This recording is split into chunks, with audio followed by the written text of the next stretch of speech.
Hey, they're calling for Zach Lott. It's getting Lott. Joe Namath was on the Michael Kay Show, New York ESPN Radio. That's right. Yep. Of course. Oh, yeah. Long time. Voice of the Yankees. Voice of the Yankees, Yes Network, I believe. Yep. He was on there.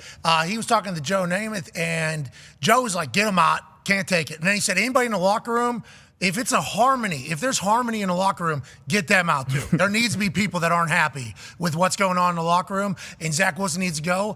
It's getting loud. It's been like that for the last couple of years. Remember, you were supposed to come in and be the mentor to Zach Wilson and make him hopefully a professional quarterback. It's kind of how fans were viewing this entire thing.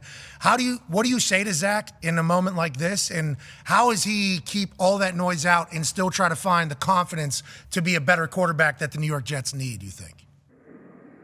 Well, you got to find a way to block some of that out. I mean, obviously you're going to hear about it, or somebody's going to text you something, and you might see some or a conversation about it. But when you're riding high, you can't get into it too much. It's like when the whole world feels like it's crashing down, and you can't get too wrapped up in that. Listen, the team was 1-2 last year, and went on a really good run and turned things around, and came to Lambeau and beat the hell out of us, and obviously struggled down the stretch, but. This is what teams have to go through. There's adversity points in every season.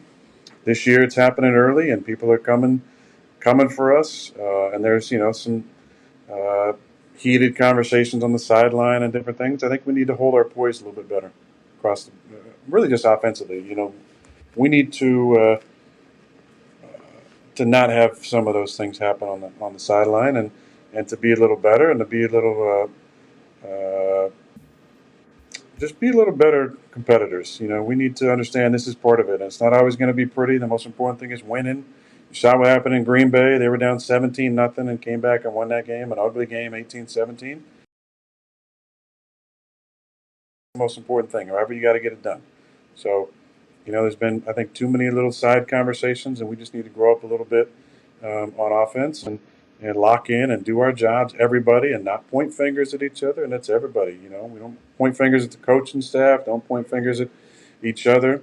Just get back to work and get the job done. It sucks not being there. It's tough. It's really hard. I miss the guys. Miss the leadership opportunity. Miss balling, competing. Feel like if I was there, some of those things wouldn't be happening. Not sure we'd be 3-0. I don't know that. I'd like to think. There's a possibility of that, but it's more the side stuff that I don't like, and that I want to see us stick together through the tough times. I said it to him, in preseason. Our toughest task is be handling success, and that's whether we're having success or not having success. It doesn't mean you're winning all the time and you got to handle it the right way. It's when we're not having success, how do we respond? How do we respond in adversity? And that goes for our fan base and former players as well. You're not helping the cause. You're not helping the cause.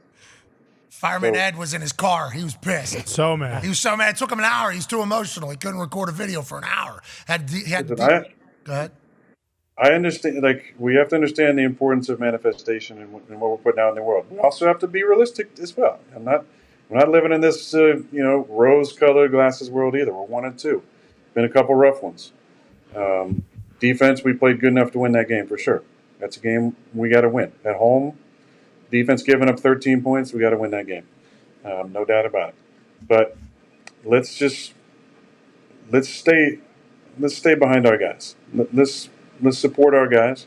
Let's support the boys on the field. Let's stick with our guys, and let's have a little belief, because as we saw this weekend, anybody can beat anybody.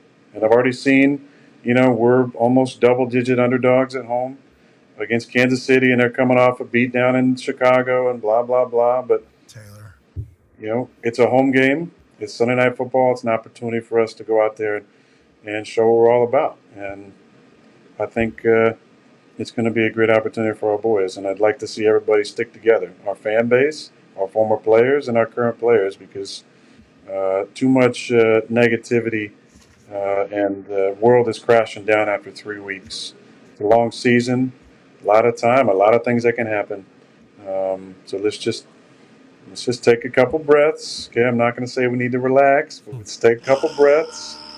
All right, and then let's, it's going to be some fun things on Sunday, I think. Jets fans are going to say, You don't know, Aaron. You just got here. You don't get it. This is what Jets fans have had to deal with for a long time. But I appreciate the fact that you're saying, hey, we need to come together. Mm-hmm.